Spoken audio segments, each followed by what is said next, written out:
calling up. Either one. Okay. That's what happens when you don't turn in a bio on time. They get you like that. So. All right. How y'all doing? We good? All right, y'all. Let's do it. In the name of Allah, the Beneficent, the Merciful. Let's start with a place that I spent the most time. Way down south, where the sun always shines.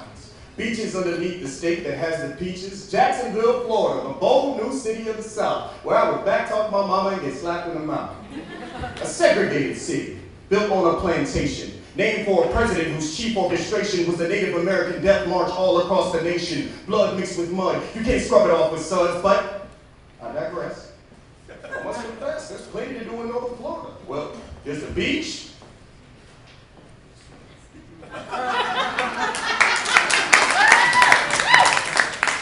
The beach, and Miami's within reach. Oh, and you can hit a Southern Baptist church and hear a pastor preach. That's right. This is the Deep South, and you're one of the Muslims. And when I do get married, it won't be to one of my cousins. Well, maybe to my sister, though, but hey, who's judging? I grew up in a house, 3 sisters, 1 brother. But no one showed me love like my little grandmother. I woke up every morning, my dad calling the azan, wash up and pray and read the Quran. No pepperoni pizza, no marshmallows. I love Bill Cosby, couldn't eat no damn Jello. No Christmas morning, no Halloween. It was just another day to try to strengthen my deen. I was always at the mosque, couldn't hang out with Johnny. I ate so much biryani, I thought I was half Pakistani.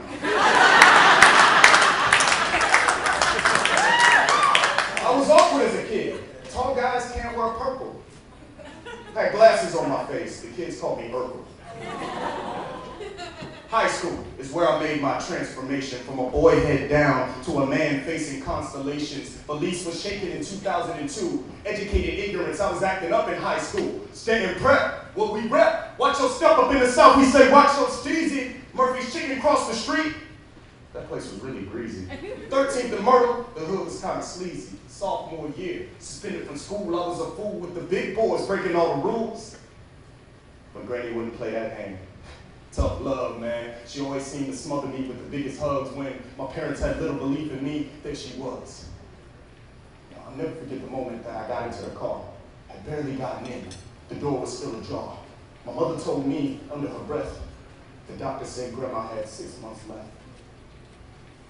I was angry, pissed off. Is it God I should flick off? It seemed like all my loved ones was being picked off one by one. People in my city dying by the gun, but I soon came to wits and came to grips with the fact that I would have to let go. But seeing that number 1 person in your life die slow brought me down to the floor. I couldn't even go into a room the last month or so.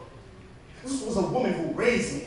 A woman who bathed me. The way she pinched my ears would drive me crazy. This was a woman who motivated me when I was feeling lazy. At Thanksgiving dinner, she cooked the whole turkey with the gravy. Damn, I miss that lady. But as she lay there dying, I wouldn't even go into a bedroom if you paid me. It's the biggest regret of my life. A woman who had given me so much life, but it was hard for me to look upon her that final night.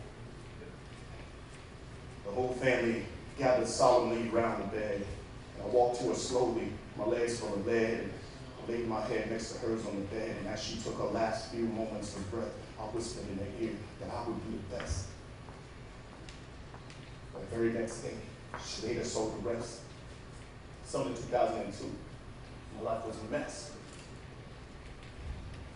Next semester, back at Stanton Prep, was where I felt my life take its next step. New drama teacher joined the ranks. Jan Wickstrom, to you is who I give my thanks. Changed my life forever, but I had felt this before. You and Miss Sachs opened up a new door, wrote my parents letters, pushing them to let me do this. Finally, they cracked and said, okay, screw it, study acting.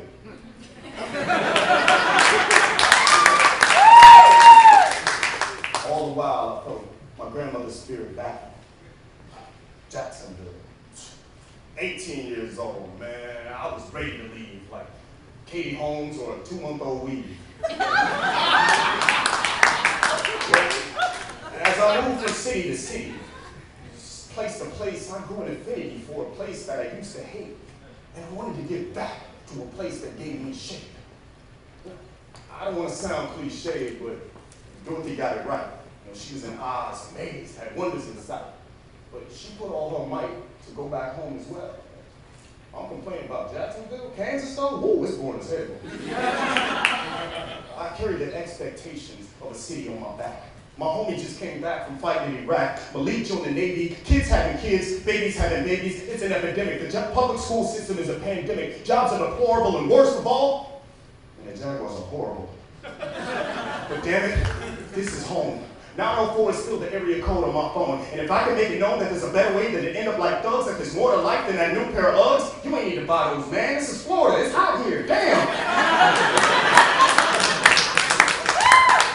I rep for my whole city, not just the ones with a tan, because it's white and black kids eating peanut butter and jam for dinner. It's a cold-ass city, man, and we don't have no winter. So sorry, Los Angeles, you only got me on loan.